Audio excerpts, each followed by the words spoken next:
The history of the dollar. Um, Obviously the US dollar, probably the most, I don't know, most impactful, most maybe not the most powerful, I don't know, but it's definitely the most impactful currency in the world. Probably the most powerful as well. Maybe I'm wrong there. But yeah, we're gonna check out the history of the US dollar, man. As you guys know, we're educating ourselves. For Everything sure. American related, we are gonna dive in there. But yeah, Mike, you have anything to say?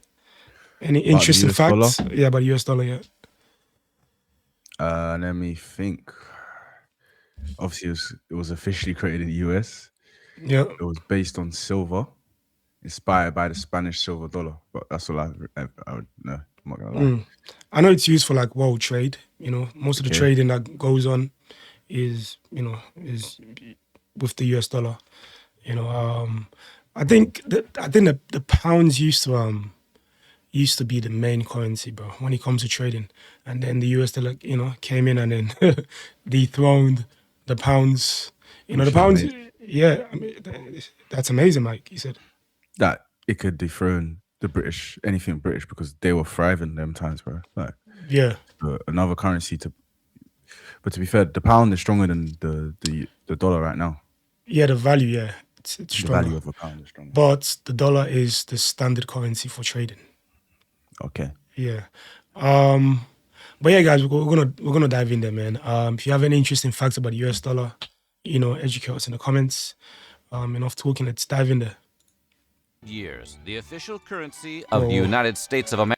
For over 200 years, the official currency of the United States of America has been the almighty dollar. But how did it come to be our legal tender? And why does the dollar bill look the way it does? Well, today we're going to take a look at the history of the dollar bill. But before we get started, be sure to subscribe to the Weird History channel. After that, leave a comment and let us know what other financial topics you would like to hear about. Okay, time to show me the money. Show me the money. When the earliest settlers of the 13 American colonies arrived in the New World, they brought along gold and various British coins. But like everyone else who's ever carried cash on a trip, they quickly ran out of money. This left them with no means to buy food or other necessities from nearby indigenous tribes or even each other. Obviously, this was bad. In the absence of cash and coin, the settlers started to trade with commodity money, which included things like tobacco, beaver skins, or certain kinds of shells called wampum.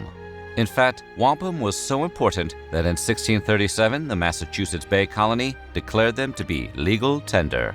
But commodity trading has its limits. For example, the value of a crop like tobacco can wildly fluctuate depending on the success of the harvest, and over time it dries up and loses its value. Imagine going to pay for lunch and finding out the money in your wallet has expired, like an old banana. Or crypto. The settlers didn't have too many other options. The British government wouldn't allow the export of gold and silver coins, and also refused to let the colonists mint their own. However, Spanish coins were much easier to come by. As a result, most of the coins in circulation during the colonial era were of Spanish or Portuguese origin. In fact, for the vast majority of the 17th and 18th centuries, the Spanish peso, also known as the Spanish dollar, was one of the few widely accepted currencies. The earliest paper currency in America was issued by the Massachusetts Bay Colony in 1690 for the purpose of funding a military expedition during King William's War. Other colonies followed suit and began printing their own currency in connection with other military conflicts. Basically, little IOUs giving you the exciting opportunity to invest in violent national disagreements. This early colonial money was denominated in pounds, shillings, and pence, but the value of those denominations could vary from colony to colony. So a pound in Massachusetts might be worth less than a pound in Pennsylvania. Obviously, Okay. this created Similar some today. confusion, Yeah. and that confusion led to serious economic problems. As a result, Parliament passed a law banning the colonies from printing their own money. Of course, Parliament's authority ran out when the Revolutionary War began in 1775. That war was a lot longer and a lot more expensive than anyone had predicted, so the colonies, taking a page from the King's Book, issued paper currency to help fund the conflict. The bills issued by the Continental Congress were known as Continentals. Oh, yeah, that makes sense. Unfortunately, when the war ended in September of 1783, they were pretty much worthless. The newly formed United States needed to come up with something to stabilize the economy. So on July 6, 1785, the Continental Congress of the United States convened in New York and designated the dollar as the country's official currency. Continental Congress. I think Congress, their role is to pass laws and stuff. Yeah. Yeah. So he's saying Continental America. So I mean Continental Congress. I said America. So it's like mainland America, right? You know, mainland America. The dollar was more popular in the 1800s. Then obviously, this law was passed in 1776 around them times. So that's quite interesting. That it took them a few years to develop the dollar. Yeah. You know, to stabilize the economy. You know, because you know if you have different colonies, you know, they have their own currencies and stuff. Like then, you know, America is not going to function as one country. You know, because you know everyone is doing their own thing. You need one currency that everyone accepts. You know, nationwide. You know, 100%. It was also agreed that the dollar would work off a decimal system, allotting 100 cents to each dollar. But since this was Congress, there was no way they were going to agree on everything. The extent to which the federal government should dictate financial policy to the states became a sticking point, and as a result, it wouldn't be until 1792 that the country would establish a national mint. And even then, it wouldn't be until 1862 that the U.S. Treasury would be able to print dollar bills. In other words, it seemed... Really? That's not even a long time ago, you know. Fascinating. 1862, that was when they actually started to print the dollar. So the dollar is very new, relatively, you know, compared to like the British pound. British pound, I believe, has been around for hundreds of years, I think. The American government has been making things unnecessarily complicated, literally, since the day it was born.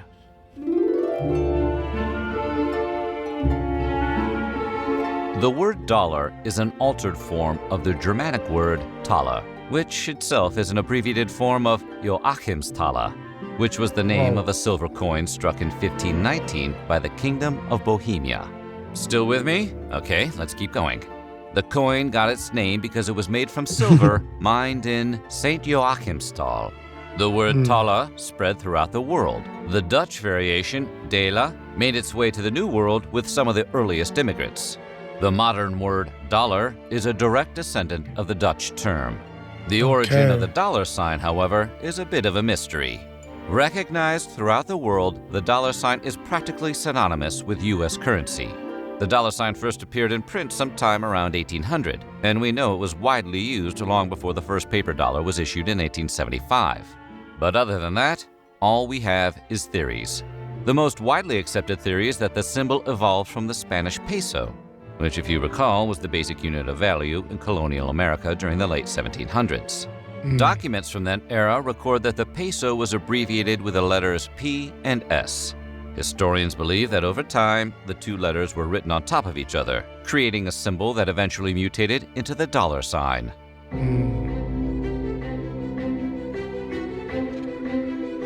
In 1861, Congress needed money to finance the Civil War, and to that end, it authorized the issuance of demand notes in denominations of $5, $10, and $20. The $10 denomination was adorned with a portrait of President Abraham Lincoln, making him the first U.S. president to have his face on a bill.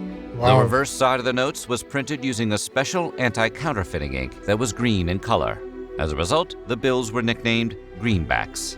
The first $1 bill was issued a year later in 1862, featuring a portrait of Treasury Secretary Salmon P. Chase. Chase is the namesake of Chase Bank, even though he didn't actually have anything to do with that business. They just kind of stole his name. Should have gone with Salmon Bank. The modern look of the $1 bill officially dates to 1963, but many of the design elements that we associate with it were actually introduced in 1929. For example, the 1929 bill did... You know, a lot of conspiracies around that, you know, OC and I. Have you seen it, Mike, this one? Oh, yeah. Illuminati and stuff, right? Yeah, people keep talking about that, you know, the US dollar, you know, was created by the Illuminati. You know, the Illuminati is actually, you know, it's a thing. You know, Mike. It's a group It's a that what? actually, it's a group that actually existed. You know, but it's not what people think. In it, people think it's like an evil secret society that control the world, stuff like that. It's a society that just they just share knowledge. You know, you know have certain things that they don't share. You know, so, yeah. For example, the 1929 bill ditched Salmon P. Chase's mug for the now famous portrait of George Washington, which was created by Gilbert Stuart. The reverse side of the 1929 bill had a large, stylized number 1 on it. That would change in 1935, when the 1 was replaced with the Great Seal of the United States, and that weird pyramid topped off with the oddly psychedelic Eye of Providence, like the side of an airbrushed gig van. In 1957, the words "In God We Trust" were added, because if you want people to back your currency, you tell them it's what God keeps in his wallet.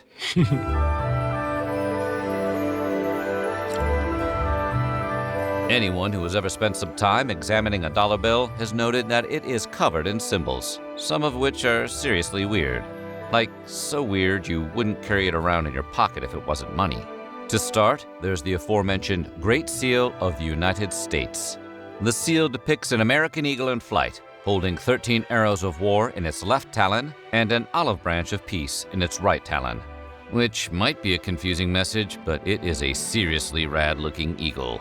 The eagle on the Great Seal also carries a banner in its beak, which reads, E pluribus unum, a Latin phrase meaning, out of many, one, a reference to a country made of many states. And the 13 stars above the eagle represent the 13 original colonies, as well as the birth of a new nation as if it were a new constellation in the universe. Well, that certainly doesn't lack confidence.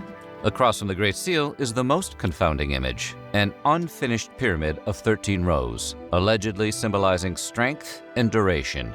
The lowest row on the pyramid has the number 1776 emblazoned in Roman numerals, and just below it is a banner that reads, Novus Ordo Seclorum, which means... There's a lot going on, you know, with the US dollar, fam. A lot, bro. So many, you know, just like what you Very, said. very detailed. Yeah, you know, that's crazy. The pound is a lot more simpler, though, right? The pounds, I Very don't, much. you know, very few symbols. You know, the Brits. And we changed our material. We don't have paper notes anymore, guys. Oh yeah. Our one is what, you know what type of material it is? It must be plastic, right? Yeah, probably. You know, and it's waterproof as well. You know, Waterproof, yeah. you know, it's Do you prefer the old new note or new note? Nah, the new note, man. The new note. Because fam, I remember like, you know, the old note, you could easily tear it. You know, if you tear your note, like you can't. It's pretty much useless, isn't it? Yeah. You know, but like with this, with the new one, it's more durable. You know, For sure. Even though we don't use cash like that, I barely use cash, but it's still a good. You know, still A lot of good. people still use cash in the UK, you know. Yeah, but like, I personally don't like to use cash. I always lose it or something, or yeah, it's just annoying, bro. Yeah, you know. And then having to deposit cash all the time. Exactly, it's very inconvenient. Let us know what you prefer in the comment section. Do you prefer rolling with cash all the time, or you guys prefer paying with card everywhere, man? Yeah. And what's your reason behind it as well? I'd like to know. Yeah, and also I think cash is gonna be. It's not going to be a thing in the near future, bro. They keep saying that, and cash is still a thing, so I don't know. No, it's going to be a thing. Bro, give it maybe the next 10, 20 years, bro. Last 10 years. Everything's going to be digital, bro. Trust me. I doubt it. Yeah, they say it, but a lot of people are going to always love cash, man. Okay, look at the timeline, Mike. Look at the timeline from like, let's say 20 years ago to now. Do you think people are using less and less cash? 100%. Yeah, exactly. So you can see the trajectory where things are going. So eventually, I hope for a world like that, but yeah. But at the same time, though, with a cashless society, you know, it gives you less control over your funds, because let's say, for example, you have all your savings in the bank, and one day the bank goes bankrupt, or like I don't know, someone hack the online banking system. That's all your funds gone. So like, in a minute. Yeah, so like, you know, we're gonna have less control over our money, basically. I agree with you. Yeah. And just below it is a banner that reads Novus Ordo Seclorum, which means a new order of the ages, referring to a new form of government. At the top of the pyramid is that paranoia-inducing Eye of Providence, which represents the all-seeing eye of the divine. It's surrounded by the Latin phrase Annuit Septis, which means Providence has favored our undertakings. Providence in this case referring to the protective care of God, and not the capital of Rhode Island, probably.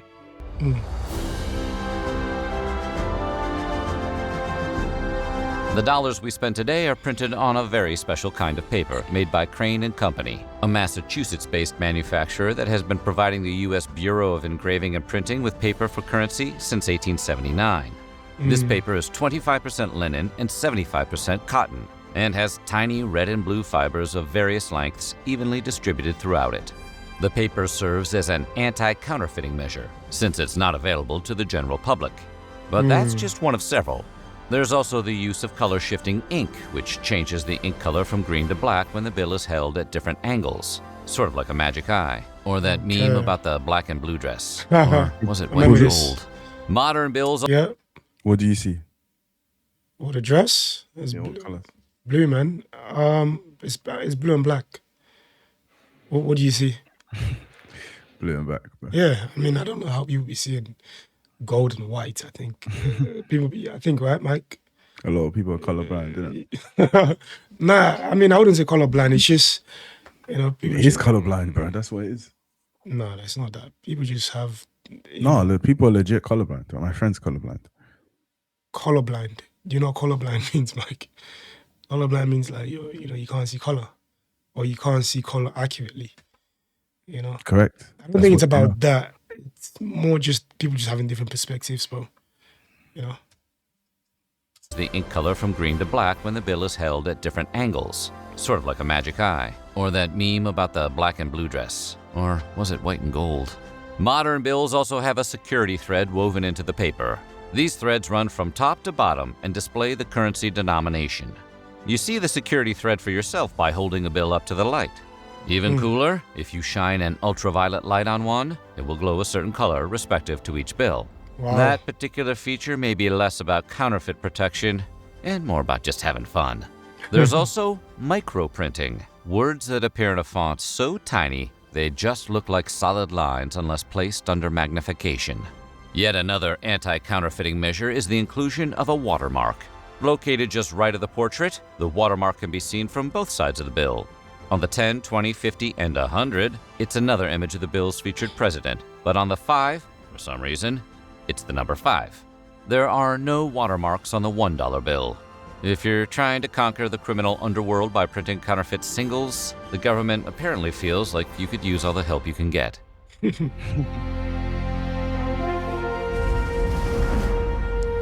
may have noticed that old money is hard to find. That's because as new money is printed, old money is gathered and destroyed. In fact, money is destroyed every day by one of 3 entities: the Bureau of Engraving and Printing, the U.S. Mint, or the Federal Reserve. The chief reason bills are destroyed is that they've become damaged or mangled during circulation. The Federal Reserve, I think they're the ones that print the money. I think Okay. Do they recycle these? probably. But that's a lot of paper. Can't imagine them just dumping it in landfills and just leaving it there. Probably recycled to make maybe new dollar bills or so. The Federal Reserve, man, this man be printing money. That's what if there's inflation, Mike, it's because of the Federal Reserve. Most of the time, at least, or they have control over inflation. They can increase and decrease interest rates depending on inflation rates. Entities: the Bureau of Engraving and Printing, the U.S. Mint, or the Federal Reserve. The chief reason bills are destroyed is that they've become damaged or mangled during circulation. Damaged bills can't be used in vending machines, ATMs, or other electronic bill readers, so they need to be taken out of circulation. And this happens more often than you'd think. In fact, the average life of a $1 bill is only about 3.5 years. That's less time than it takes to crank out a Thor sequel. Bills submitted to the Federal Reserve banks are checked for fitness by a high-speed sorting machine called the Banknote Processing System 3000. The machine checks bills for defects like tears, limpness, graffiti, dog ears, or excessive soiling. Only excessive soiling? I want my money with no soiling. Any bill that isn't up to snuff is shredded by the machine and then buried in a landfill, or handed out as a souvenir to people taking Federal Reserve Bank tours. The amount of money the Fed destroys varies from year to year, but is usually in the neighborhood of $5 to $7 billion. Wow. Which seems wasteful. Can they just give the old money away? So it's what I'm saying, bro. You know, technically, a lot of this money don't even have value for them. Technically speaking, bro, it's the government that it's the government that that gives the value to the citizens that, because fam, if everyone says today we don't care about the dollar, man, then the dollar loses value. I think it's called like a fiat currency or something like that. A currency that that don't really have a true value. It's based on what people think, or based on the value that people give it. So currency in general, like the pounds, dollar, don't truly have a value. Compared to like gold. Gold, has a proper value, or silver. Oh, that's crazy. This man are burning money, man. Like, just give it to the poor or something. $1 billion. Which seems wasteful. Can they just give the old money away? To me. So what do you think? Which fact about the dollar's history surprised you the most? Let us know in the comments below, and while you're at it, check out some of these other videos from our weird history. Hey, that was the history of the US dollar, man. Fascinating stuff. For sure. My takeaway is, is the technology behind the dollar bill, bro. It's far more complex than we actually give it credit for. There's a lot going on, a lot of counterfeiting measures that have been put in place, even though people still try. But there's a lot of technology behind it, Yeah, Mike, what's your takeaway, bro? That they waste 5 to 7 billion a year just throwing away. And I'm surprised that I don't know if waste is the right word, though. I don't know. Yeah, just because it's, to be fair, a lot of it's ripped, so it's not useful anymore. Yeah. So not waste. And what was I going to say? That the dollar only started in like the late 1700s. That's surprising to me. 1700s or 1800s? 1700s. Okay. But yeah, fascinating stuff. We're here to educate ourselves. I'm sure we've said a lot of things that are inaccurate, but hey, at least we're speaking our minds. We're not faking a reaction. For sure. But yeah, let us know in the comments, man, your thoughts. If you like the reaction, smash the like button, sub to our page for music reactions. That's it.